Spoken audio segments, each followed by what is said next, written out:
Shalom jemaat GBI Keluarga Kudus yang diberkati Tuhan. Berikut adalah Warta Sepekan, Minggu 27 Agustus 2023. Kami menyambut kehadiran Anda yang baru pertama kali beribadah di GBI Keluarga Kudus. Kami rindu Anda tertanam dan bertumbuh dengan Injil kasih karunia Tuhan Yesus Kristus di gereja kami. Mari terhubung bersama kami dengan menghubungi pelayan Church Welcoming Team di depan gereja. Atau Anda dapat terhubung dengan pelayanan online kami di Instagram @GBI Keluarga Kudus, YouTube GBI Keluarga Kudus, dan kunjungi website kami di www.gbikeluargakudus.com. Mewakili Gembala Sidang, staf penggembalaan dan seluruh jemaat, kami mengucapkan selamat ulang tahun kepada 27 Agustus, Ibu Nadia Eviati Brahma. 28 Agustus, Agrita Putri Nadia, Amanda Eka Agustin. 30 Agustus, Ibu Deborah Sinta Kristiani, Selvia Eva Sabatini. 31 Agustus, Bapak Yusak Kristianto.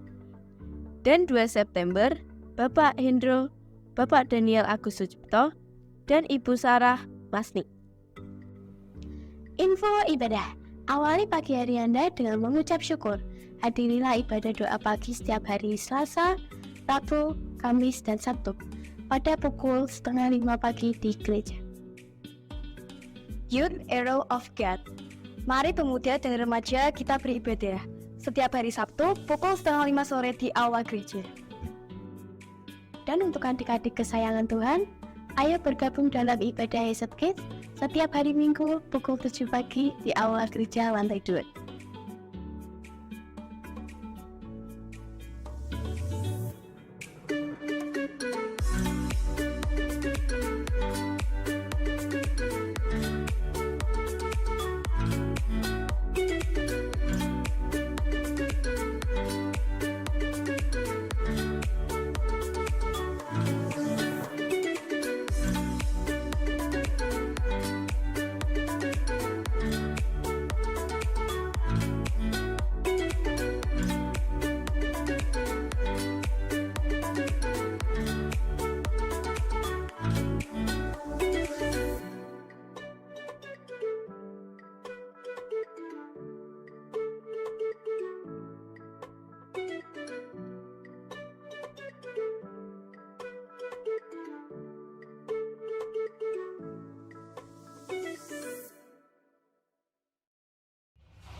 Pelayanan gereja. Bagi jemaat yang ingin menyerahkan anak, dimohon mendaftar 1 bulan sebelumnya kepada sekretariat. Bagi Anda yang membutuhkan pelayanan pemberkatan pernikahan, dimohon mendaftar 4 bulan sebelumnya kepada sekretariat. Dan bagi jemaat yang membutuhkan pelayanan doa, kunjungan, dan konseling, dapat menghubungi 0852 8181 6776. Kasih karunia menyelamatkan kita dari segala dosa dan kesalahan kita. Demikian warta minggu ini. Selamat hari Minggu. Tuhan Yesus memberkati.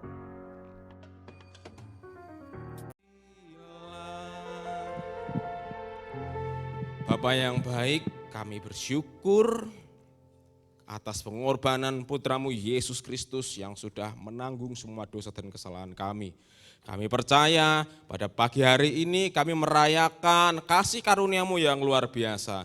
Kami sudah ditebus, kami sudah diampuni, kami sudah diselamatkan. Kami percaya itu semuanya karena anugerah-Mu, bukan karena usaha diri kami sendiri. Itu semuanya karena kebaikan-Mu dan bukan karena upaya kami. Pagi hari ini kami bersyukur 6 hari penuh, semingguan penuh Engkau menyertai kami dengan kuat kuasa-Mu. Kami yang bekerja Engkau sertai, kami yang beraktivitas Engkau sertai.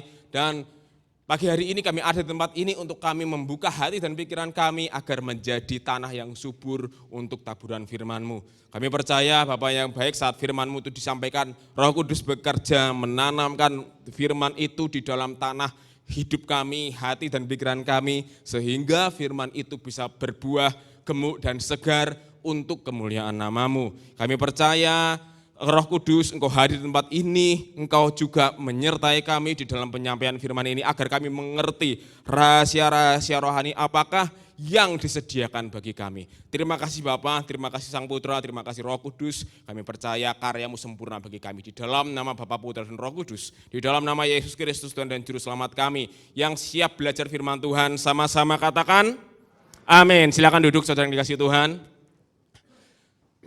Shalom. Selamat pagi saudara, apa kabarnya? Saudara sehat semuanya, amin. Saya percaya kita semuanya adalah anak-anak yang disayang Tuhan. Saudara adalah anak-anak yang disayang Tuhan, saya juga adalah anak yang disayang Tuhan, kita semuanya adalah anak yang disayang Tuhan, amin. Katakan bersama saya, aku dikasihi Tuhan. Kasih tahu sebelahnya, kamu dikasihi Tuhan juga.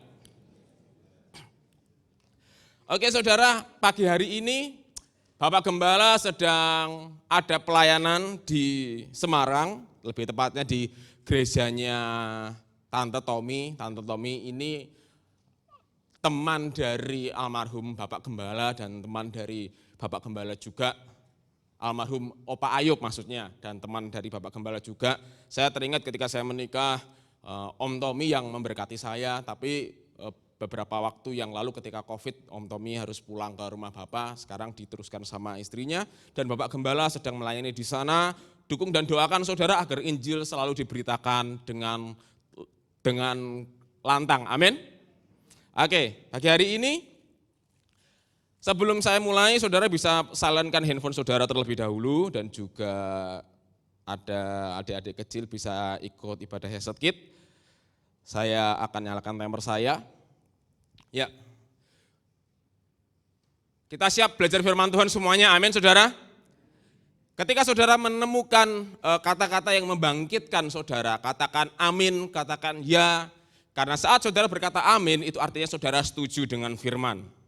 Nah, pagi hari ini enggak terasa saudara, kisah kasih di Efesus sudah sampai di part 4. Ya. Kalau kita mau rekap ya, part 1 kita bahas tentang Wahyu. Bagaimana Allah mencela pekerjaan orang-orang percaya di Efesus karena mereka meninggalkan kasih Allah. Ya. Efesus 2, kisah kasih Efesus part 2 berbicara tentang berkat, warisan, dan apa saudara? Penebusan. Saya ulangi lagi. Tanpa ada penebusan, tidak ada apa? Berkat dan warisan. Saudara sudah ditebus oleh darah yang mahal, amin. Jangan sampai saudara kehilangan keyakinan atas berita penebusan yang selalu disampaikan di tempat ini. Nah itu part 2, part 3-nya berbicara tentang keluar biasaan Yesus. Dan bagaimana kita orang percaya menikmati kuasa yang Allah berikan. Kuasa yang Allah berikan di dalam Efesus 1 itu adalah kuasa yang Allah gunakan untuk membangkitkan Yesus dari antara orang mati. Implikasinya adalah, saudara sebagai orang percaya punya kuasa, amin. Kuasa untuk apa? Untuk menginjak ular dan kalajengking. Maksudnya menginjak ular dan kalajengking itu apa? Ketika saudara percaya, saudara sudah ditebus. Ketika saudara percaya bahwa juru selamat kita nyata, tidak ada hal-hal buruk yang bisa merusak saudara. Amin. Bahkan, tidak ada kuasa gelap yang bisa menggores hidup saudara. Ingat, orang percaya, ya, saudara adalah orang yang sudah ditebus. Dan karena saudara sudah ditebus, saudara tidak bisa disantet. Amin. Saudara tidak bisa disirep. Saudara tidak bisa dipukau dengan apa yang namanya susuk. Ini kalau susuk harus amin loh. Ingat ya susuk ya saudara ya. Pesona memakai kuasa magis, nggak bisa. Karena saudara adalah orang yang sudah ditebus. Nah, pagi hari ini kita akan lanjutkan part 4, semuanya adalah kasih karunia. Dan sebelumnya PowerPoint tolong. Nah, ini saya sedikit memberikan apa namanya. Ini ada quote ya, ada quote dari seorang pendeta yang namanya Charles Spurgeon. Charles Spurgeon ini adalah pendeta baptis di abad 19. Dia adalah pendeta yang luar biasa dan khotbahnya itu bisa membuat satu Inggris itu mengalami kebangkitan rohani. Nah, beliau berkata demikian saudara. Saudara bisa perhatikan. No Christ in your sermon, sir. Then go home and never preach again until you have something worth preaching. Maksudnya apa? Kalau tidak ada Yesus di sermon, nggak ada Yesus di khotbah, ini Spurgeon ngomong untuk para pendeta, termasuk saya. Kalau tidak ada Yesus di khotbah, lebih baik pulang. Jangan khotbah lagi, sampai kamu para pendeta menemukan sesuatu yang berharga untuk dikhotbahkan. Oke, sekali lagi, kalau tidak ada Yesus di dalam khotbah, lebih baik pulang. Jangan khotbah lagi, sampai kamu menemukan sesuatu yang harus layak dikhotbahkan. Kenapa kok saya quote seperti ini saudara? Karena begini, sebagai seorang pengkhotbah, saya wajib hukumnya untuk menaruh Yesus sebagai pusat di dalam khotbah. Pagi hari ini kita akan belajar lagi tentang Yesus, amin. Nah saudara, bahayanya adalah saat saudara mendengarkan khotbah yang tidak berfokus kepada Yesus, ya, salah mendengar khotbah akan membuat kerohanian saudara kering. Salah mendengar khotbah akan membuat saudara meragukan keselamatan. Nah, ini bahaya. Pernahkah ketika saudara mendengar khotbah lalu saudara mulai mempertanyakan, aku ini sudah diselamatkan belum ya? Nah, saya yakin khotbah seperti itu tidak mengekspos Yesus dan karya salibnya di tengah-tengah. Tujuan saya apa? Untuk membekali saudara. Ingat saudara ya, di luar itu banyak sekali pengajaran-pengajaran. Tetapi pagi hari ini saudara makan Yesus. Amin. Saudara bisa ulangi lagi firman yang kita dengarkan lagi. Karena apa? Penting untuk benih itu diulang-ulang terus. Supaya pikiran saudara dan hati saudara hanya dipenuhi oleh Yesus. Bahkan salah mendengar khotbah akan membuat kita meragukan pengampunan yang telah Allah berikan melalui pengorbanan Yesus di kayu salib. Mungkin ketika saudara mendengar khotbah lalu saudara bertanya-tanya, oh hidupku seperti ini karena aku dikutuk Tuhan.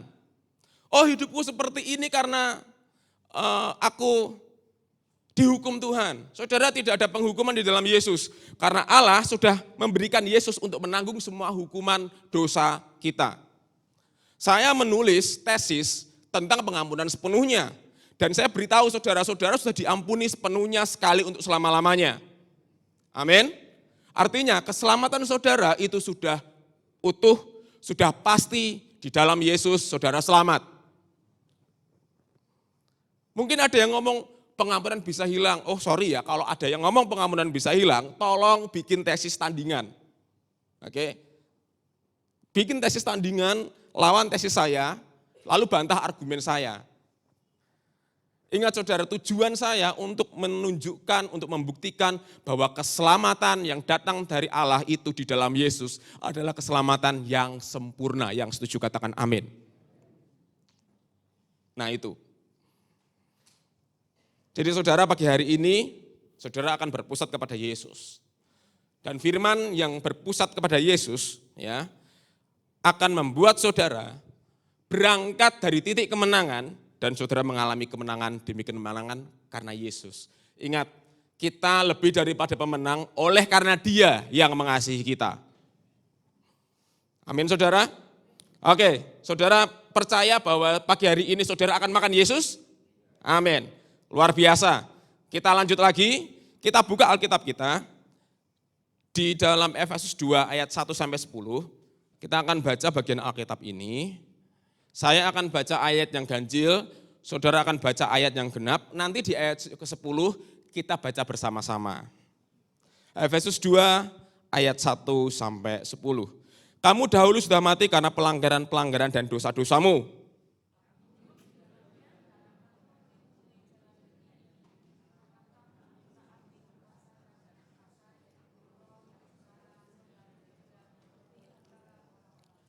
Sebenarnya dahulu kami semua juga terhitung di antara mereka. Ketika kami hidup di dalam hawa nafsu daging dan menuruti kehendak daging dan pikiran kami yang jahat. Pada dasarnya kami adalah orang-orang yang harus dimurkai sama seperti mereka yang lain.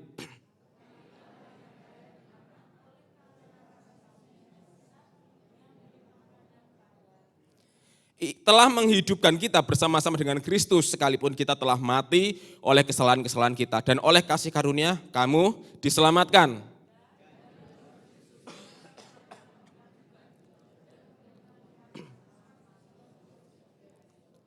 Supaya pada masa yang akan datang ia menunjukkan kepada kita kekayaan kasih karunia-Nya yang melimpah sesuai dengan kebaikannya terhadap kita dalam Kristus Yesus.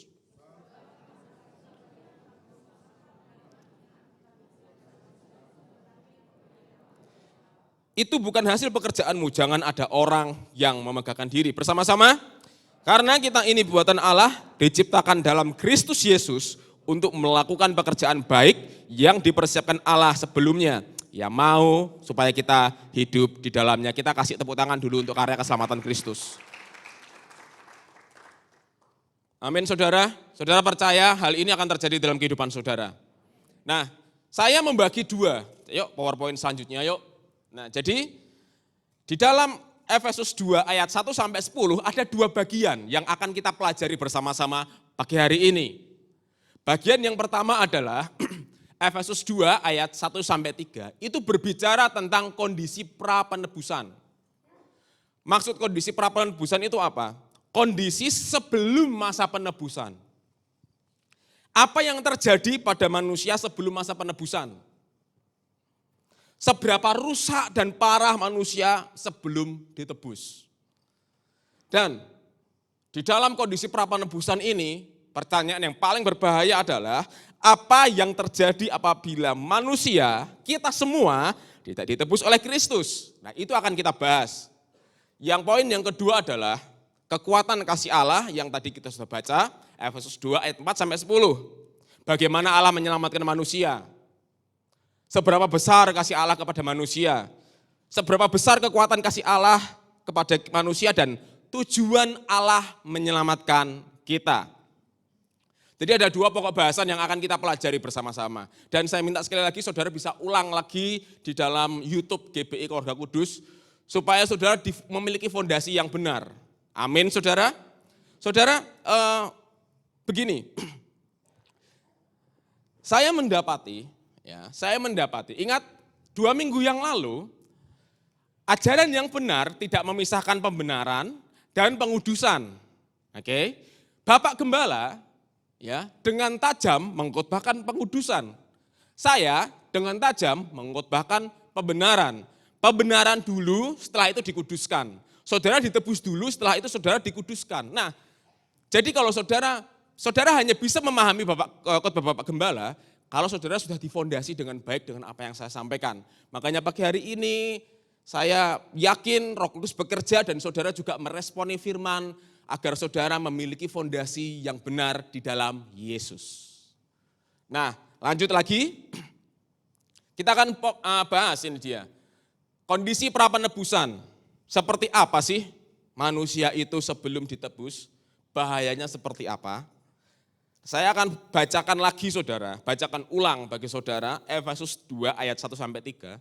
Tapi saya ambil dari firman Allah yang hidup.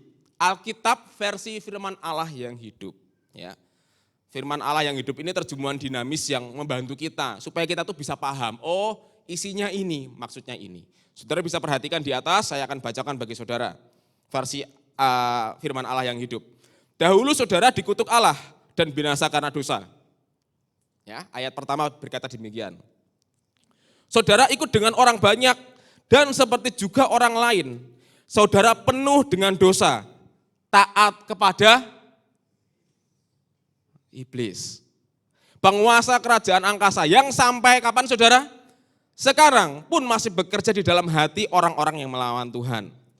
Dahulu kita semua sama saja dengan mereka.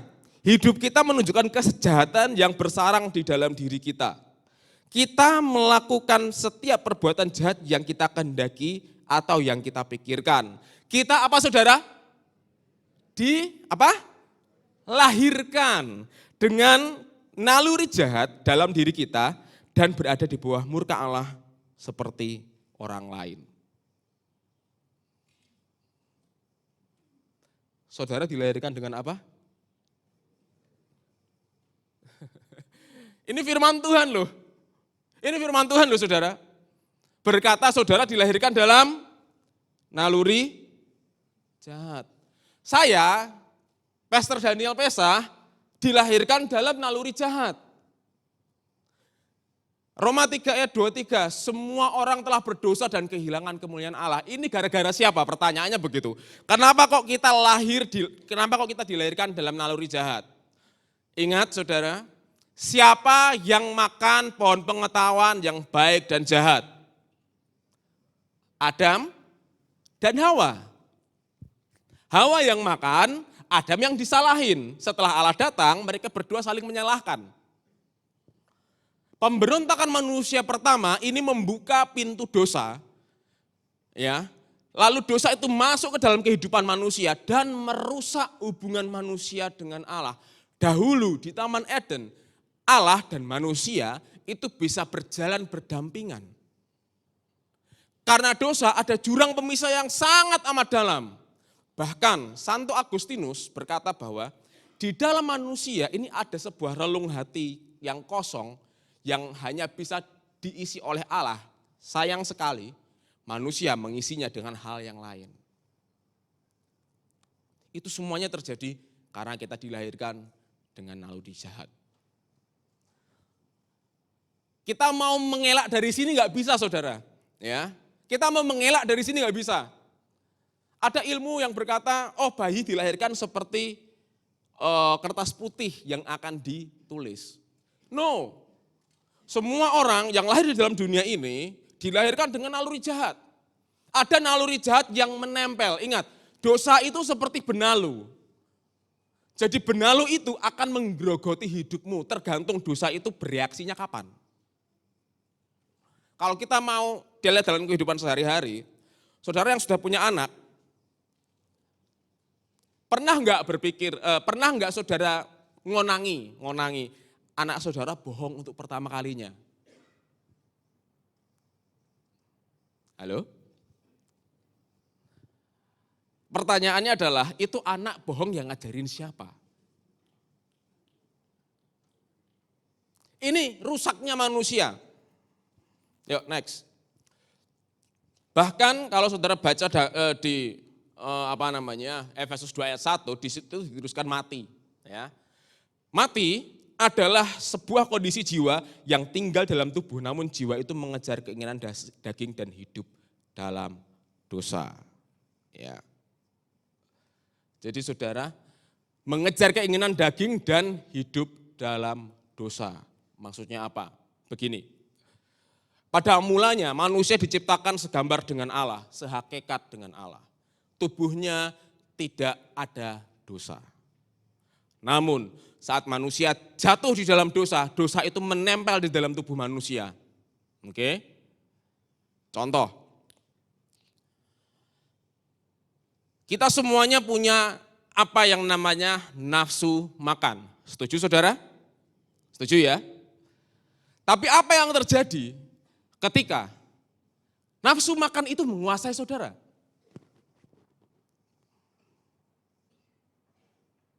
Apa yang terjadi ketika nafsu yang lain menguasai hidup saudara? Dan parahnya, kita mau melawan itu pun tidak bisa. Itu kondisi manusia. Saya ngomong kondisi manusia pra penebusan, sebelum penebusan ya. Meskipun mereka menjalani hidup ya, poin kedua, namun mati secara apa saudara? rohani, dan tidak dapat hidup sesuai dengan standar kekudusan Allah.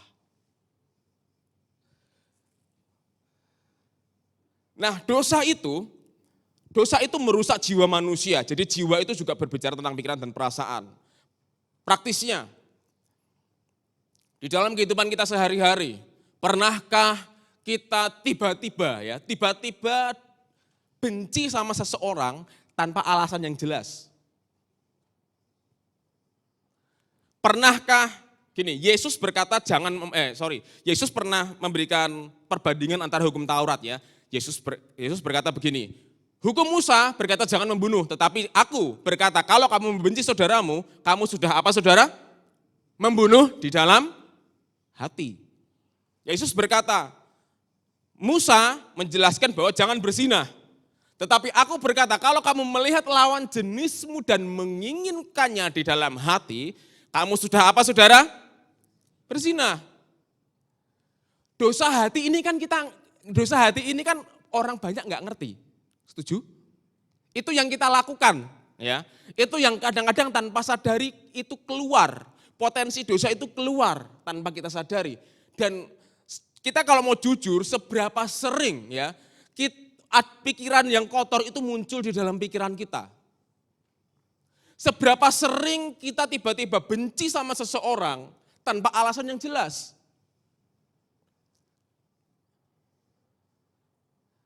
Ini adalah kondisi manusia pra-penebusan, sebelum ditebus. Kerusakan manusia terlalu parah karena dosa. Semestinya saudara ya, semestinya manusia itu harus berkuasa atas tubuh dan jiwanya. Semestinya manusia itu harus berkuasa atas pikirannya. Jadi manusia itu bisa berkuasa, aku hanya memikirkan apa yang aku mau. Aku hanya merasakan apa yang aku mau. Karena Allah menciptakan manusia di Taman Eden itu berkuasa. Tapi karena dosa, iblis memakai fakultas berpikir kita, iblis memakai pikiran kita dan perasaan kita untuk memanifestasikan dosa itu. Bahkan iblis juga memakai tubuh kita untuk membuat kita jatuh di dalam hawa nafsu yang berlebihan. Menurut saudara, kondisi seperti itu parah atau tidak? Halo? Saudara, ini dialami oleh orang-orang yang belum ditebus. Ya. Ini dialami oleh manusia pada umumnya. Saya manusia, saudara manusia. Artinya kita semuanya sama saja. Gak ada yang bisa lepas saudara. Bahkan begini, yuk lanjut yuk. Sebelumnya. Coba kita buka Matius 16 ayat 22 sampai 23. Saya akan buktikan bahwa manusia itu meskipun dia berdosa, manusia itu bisa berbuat baik. Tapi perbuatan baik manusia itu ada ya. Ketika Allah melihat perbuatan baik manusia, Allah berkata demikian. Yuk, Matius 16 ayat 23, 22 sampai 23. Tolong ditayangkan.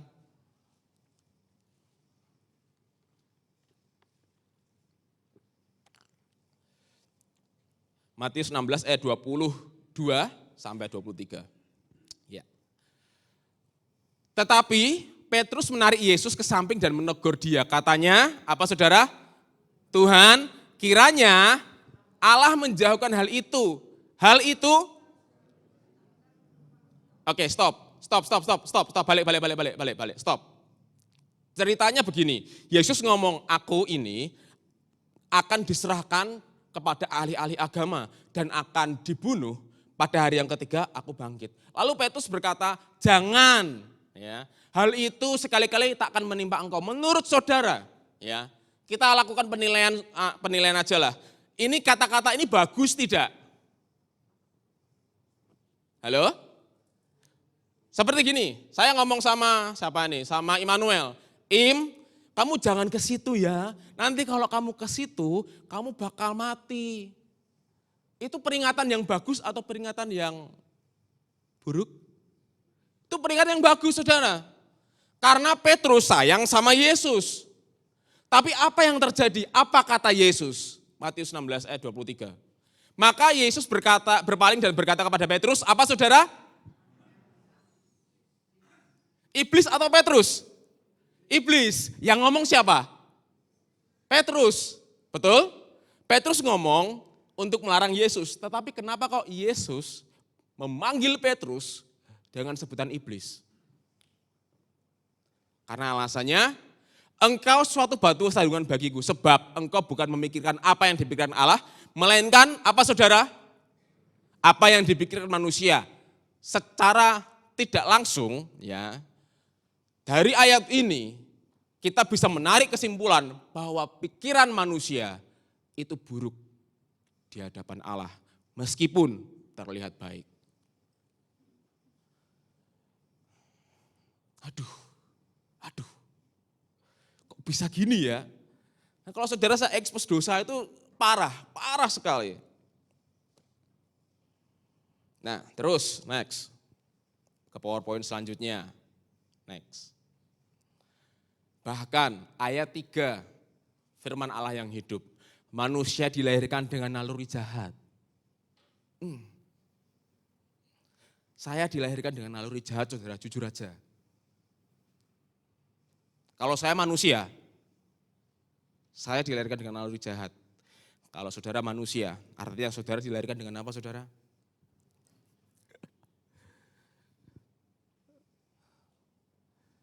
Saudara, manusia berada di bawah murka Allah seperti yang lain. Ya. Kita tuh semestinya dihukum. Kita harusnya dihukum atas dosa yang tidak kita perbuat. Jadi gara-gara Adam dan Hawa, dosa itu mengalir, merusak kita. Makanya Allah ketika melihat manusia, Allah melihat dosa. Bahkan saudara, manusia itu tidak bisa lepas dari keberdosaan mereka. Ya. Ada penjelasan bahwa realitas daging adalah realita yang terus ada bagi orang Kristen. Suatu kecenderungan atau orientasi terhadap dosa dan menjauh dari kehendak Allah yang mengejar orang percaya hingga akhir hidupnya, dan orang percaya tidak dapat berpaling tanpa kemampuan dari Roh Allah. Ini saya ambil dari mana? Dari buku ini. Jadi buku ini jelasin kalau di dalam kehidupan orang Kristen ya, ada kecenderungan atau orientasi terhadap dosa dan menjauh dari kehendak Allah. Dan hal itu mengejar kehidupan orang percaya, dan manusia orang percaya tidak bisa berpaling tanpa kemampuan Roh Allah. Jadi saudara itu meskipun saudara mungkin merasa, kita bisa merasa ya, oh ya aku hidup, aku sadar aku manusia berdosa, tapi paling tidak aku bisa berbuat baik, tapi paling tidak aku bisa bersedekah, paling tidak aku bisa beramal. Namun di luar Yesus berkata apa? Kamu tidak bisa melakukan apa-apa. Di luar Yesus, kita berada di bawah murka Allah. Bahkan tadi saya sudah statementkan,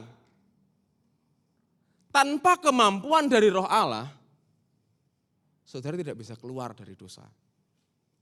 Karena dosa itu seperti benalu. Jadi pagi hari ini, sebenarnya saudara, ya sebenarnya kita semuanya orang-orang yang menjijikkan di hadapan Tuhan.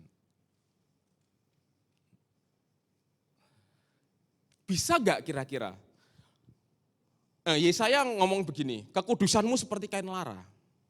Bisa gak kira? Mari kita coba renungkan. Bisa gak kita dengan kondisi keperdosaan kita melayani Allah? Halo? Gak bisa. Berkenan tidak kita di dalam kondisi keberdosaan kita mengangkat tangan memuji Allah? Berkenan tidak? Berkenan tidak kita manusia berdosa mendapatkan kemurahan Allah tanpa Allah harus menimpakan murkanya? Enggak. Nah, solusinya saya tahu saudara kaget ya. Memang seperti itu. Itulah dosa yang merusak manusia. Dosa yang merusak saya dan saudara, dosa yang merusak kita. Tapi pagi hari ini ada kabar baik. Amin. Ada apa saudara? Kasih tahu sebelahnya, ada kabar baik loh. Oke. saya dan saudara berada di bawah murka Allah seperti yang lain. Setuju? Setuju. Harus setuju. Karena kita adalah manusia berdosa. Kita harus dimurkai. Neraka tidaklah cukup untuk menghukum kejatuhan manusia di dalam dosa. Tapi dengarkan baik-baik. Allah adalah Allah yang kudus. Katakan bersama saya, Allah itu kudus. 2, 3. Allah itu kudus, maha suci. Tidak ada dosa di dalam diri Allah. Amin. Tapi di saat yang sama, ketika Allah melihat dosa, Allah murka. Kenapa kok Allah murka? Karena Allah maha kudus. Allah marah atas dosa. Tapi di satu sisi, Allah adalah kudus. Di satu sisi, Allah itu kasih. Kalau kita ngomong begini, kalau kita ngomong sistem peradilan ya, ada orang dihukum, harusnya dihukum. Tetapi tiba-tiba hakim itu membebaskan orang tersebut. Tidak ada keadilan yang dipuaskan di situ. Sama juga Allah. Allah harus menghukum dosa. Allah harus menghukum kita. Tapi karena begitu besar kasih Allah akan dunia ini, Ia apa saudara?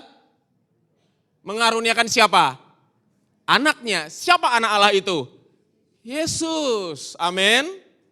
Jadi saudara, kasih adalah sifat Allah.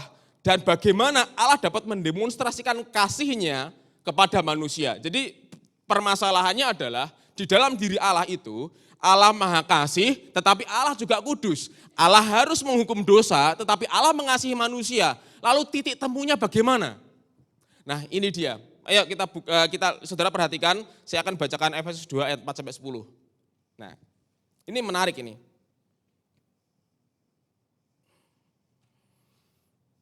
Ya, saudara perhatikan ya, Efesus 2 ayat 4-6. Tetapi Allah kaya dengan rahmat, Ia sangat mengasihi kita. Sehingga walaupun kita mati secara rohani dan binasa karena dosa kita, Ia mengembalikan hidup kita pada waktu Ia membangkitkan Kristus dari antara orang-orang mati. Kita diselamatkan hanya karena kasih karunia-Nya yang tidak patut kita terima. Ia mengangkat kita ke tempat kemuliaan di surga, di mana kita duduk bersama-sama dengan Kristus. Wow. Semua itu semata-mata karena apa yang dilakukan oleh siapa saudara? Kristus.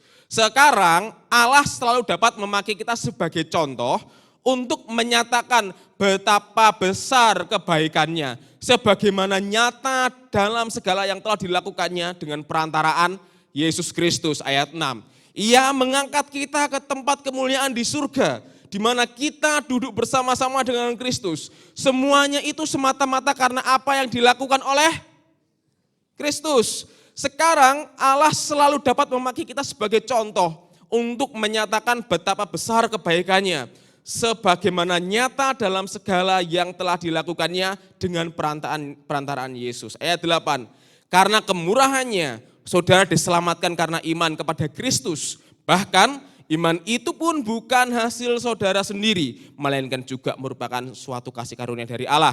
Keselamatan bukanlah upah perbuatan baik yang kita lakukan, sehingga tidak seorang pun di antara kita dapat menyombongkannya. Ayat 10, Allah sendirilah yang menjadikan keadaan kita seperti sekarang ini dan memberikan kepada kita hidup baru di dalam Kristus Yesus. Sejak dahulu sudah direncanakannya agar hidup kita ini dipakai untuk melakukan perbuatan yang baik.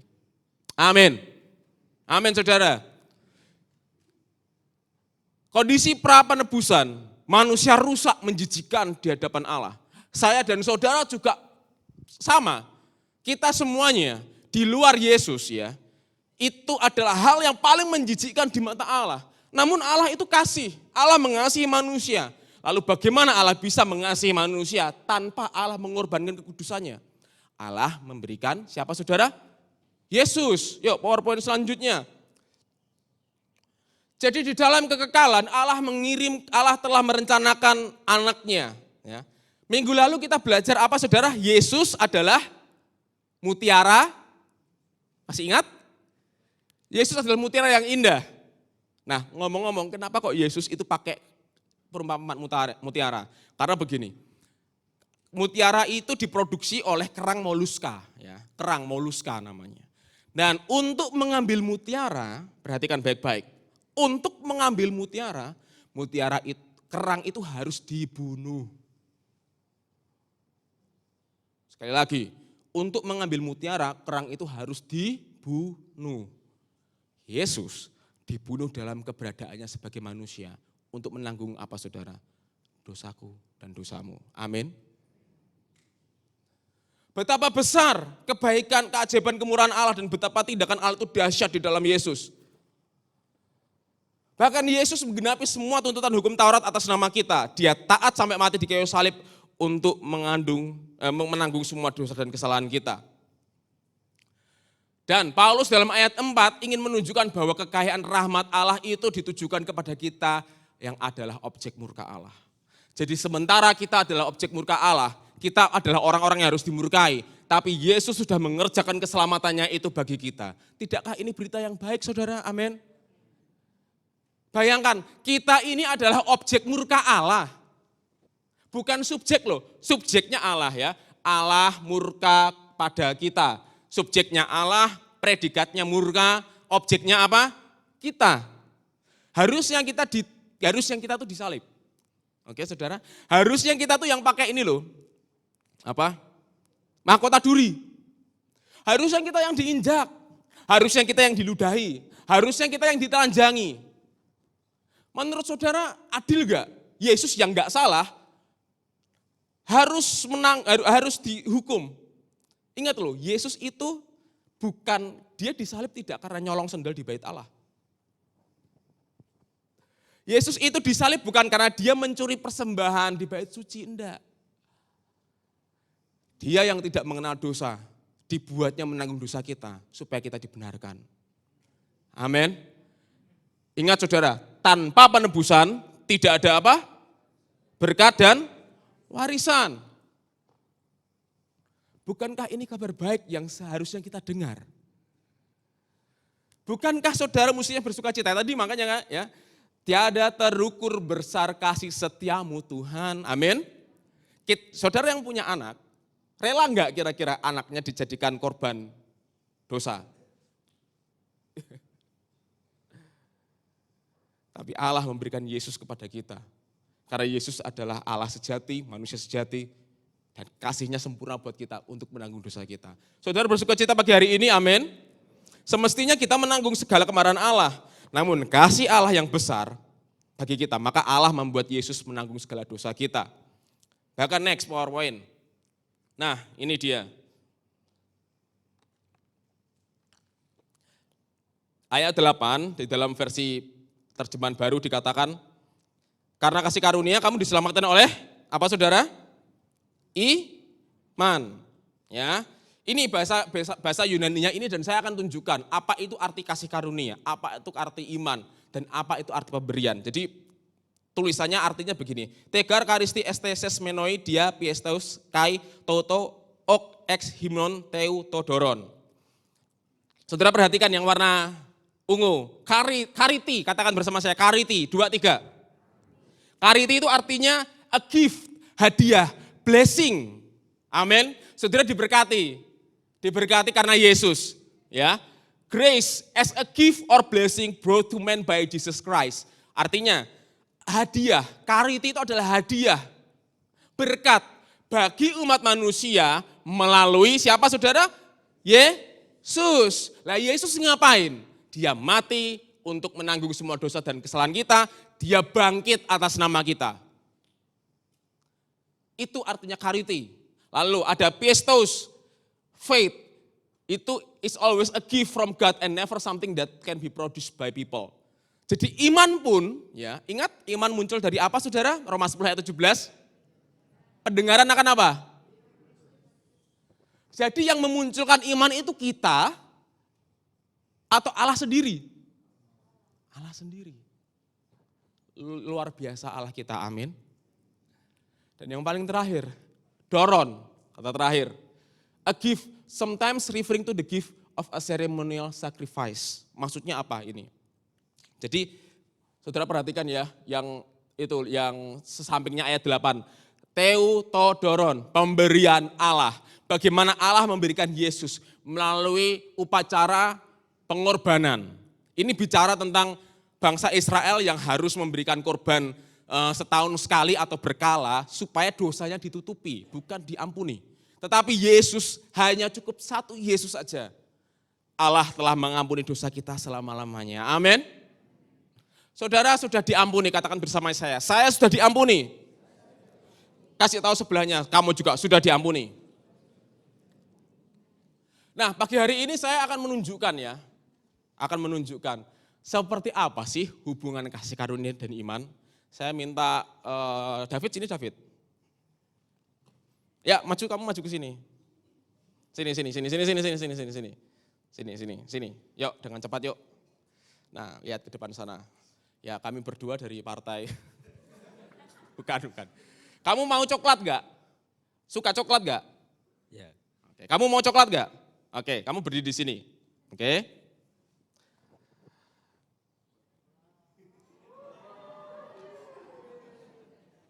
Kakak adalah orang yang sangat amat baik.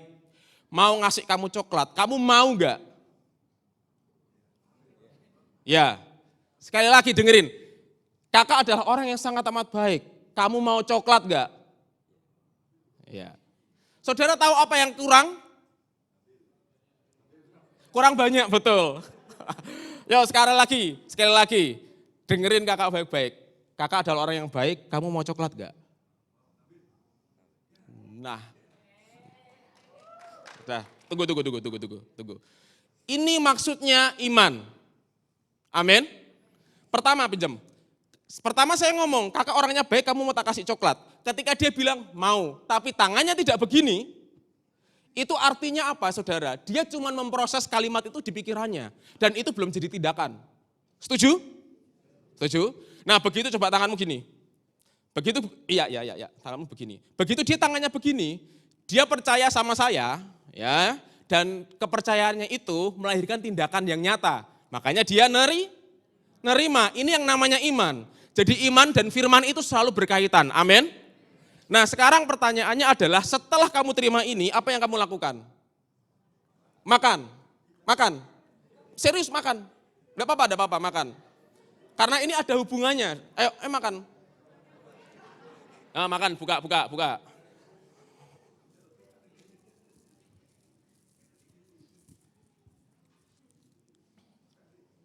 Ya, dibuka dulu. Jangan grogi fit. Santai, tenang. Kita masih punya banyak waktu. Kita akan selalu berdua selamanya, Ya kan gitu kan, Yesus sama kita kan berdua terus toh.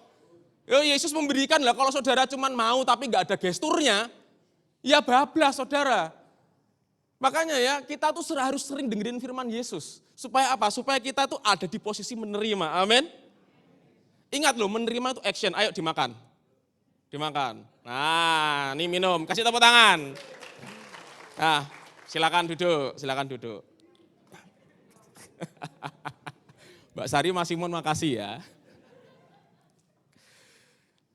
Kenapa kok harus seperti ini ya? Saudara bisa perhatikan, nanti ini ada hubungannya loh. Kasih karunia dan iman adalah pasangan yang tidak dapat dipisahkan. Dan tadi saudara, David kan begini kan? Sebelumnya kan dia enggak kan? Mau.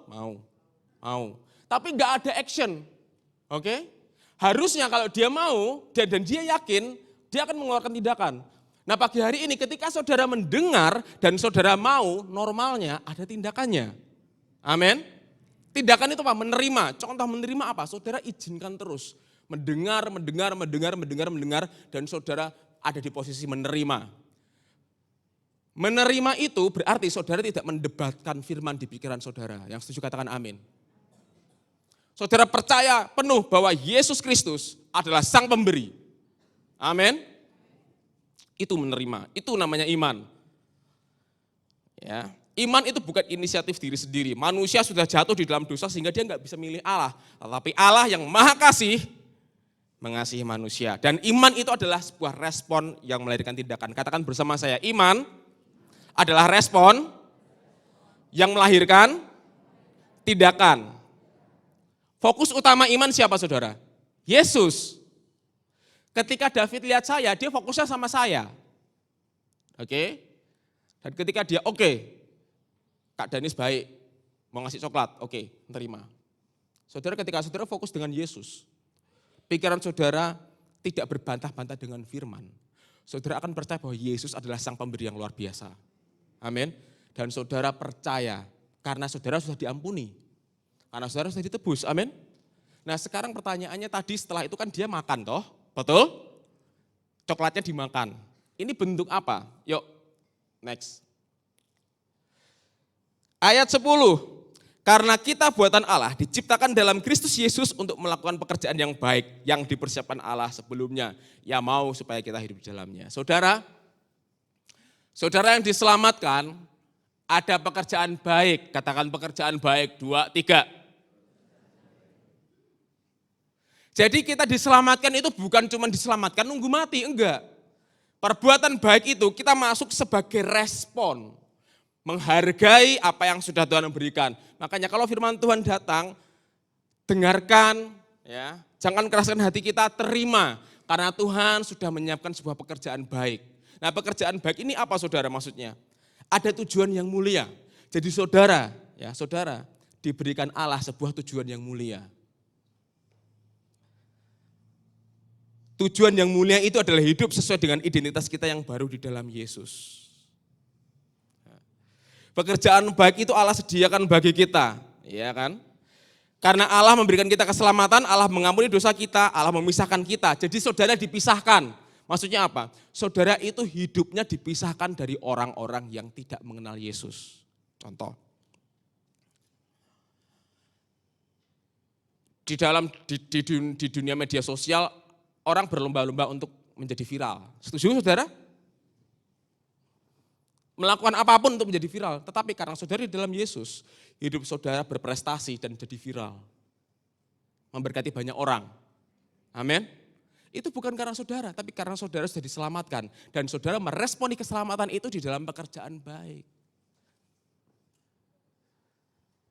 Tuhan tidak ingin saudara rusak bersama dengan dunia. Tuhan tidak ingin rumah tangga kita rusak, saudara, amin.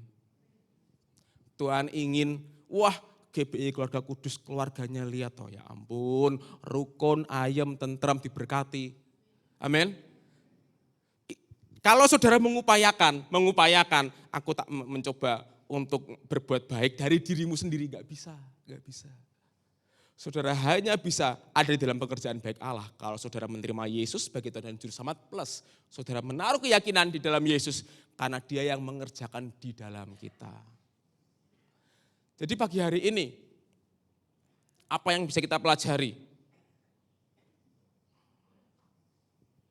Apa yang bisa kita pelajari? Yuk, next. Dahulu kita adalah objek murka Allah, namun kasih Allah dan rahmat Allah menyelamatkan kita. Saudara, dahulu saudara itu harus dimurkai. Saudara harus menanggung apa yang Yesus tanggung.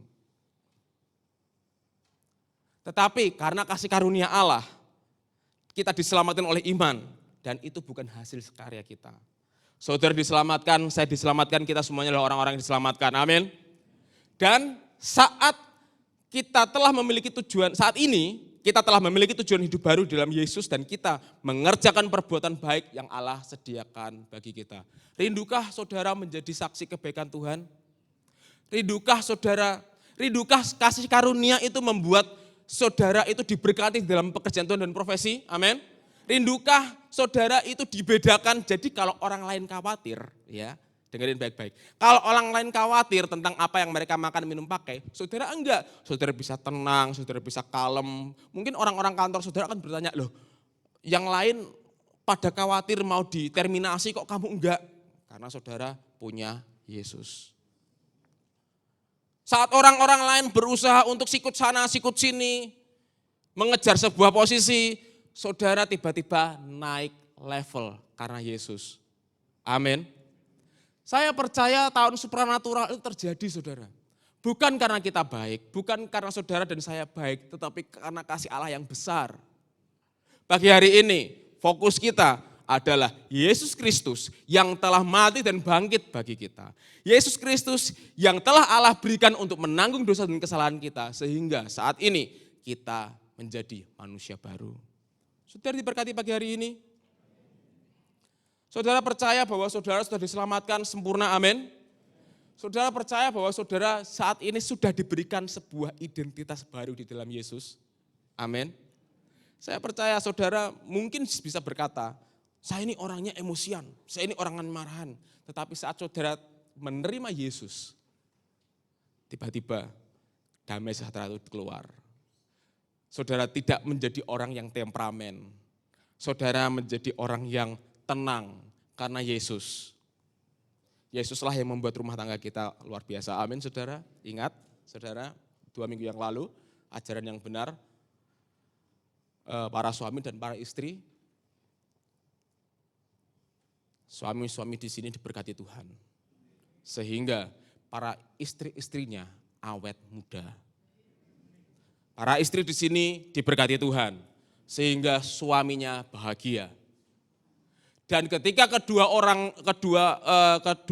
sepasang suami istri ini menikmati kasih karunia Tuhan, yang diberkati adalah anak. Supaya tergenapilah apa yang menjadi visi gereja kita. Kasih karunia membuat keluarga saya bahagia.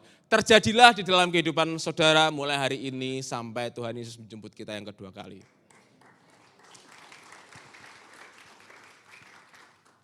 Bukan karena kebaikan kita ya, saudara ya. Ya, bukan karena pemain musik yuk. Bapak, kami bersyukur kasih karunia-Mu itu sempurna bagi kami. Engkau adalah Allah yang sayang sama kami.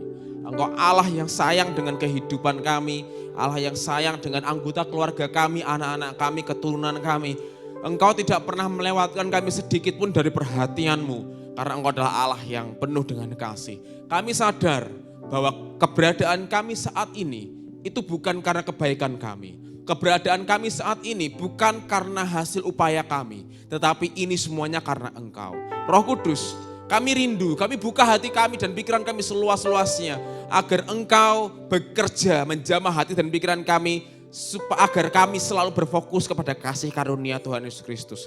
Karena kami percaya kasih karunia Allah membuat kami bisa berhasil menjadi saksi-Mu di tempat pekerjaan kami. Kasih karunia-Mu memberkati keluarga kami. Kasih karunia-Mu memberkati keturunan kami. Dan kasih karunia-Mu memberkati kehidupan kami. Kami percaya Bapa yang baik, selama 1 minggu ke depan kami melihat betapa Engkau adalah Allah yang mengasihi kami. Kami dijagai dengan sempurna, kami diluputkan dari mara bahaya.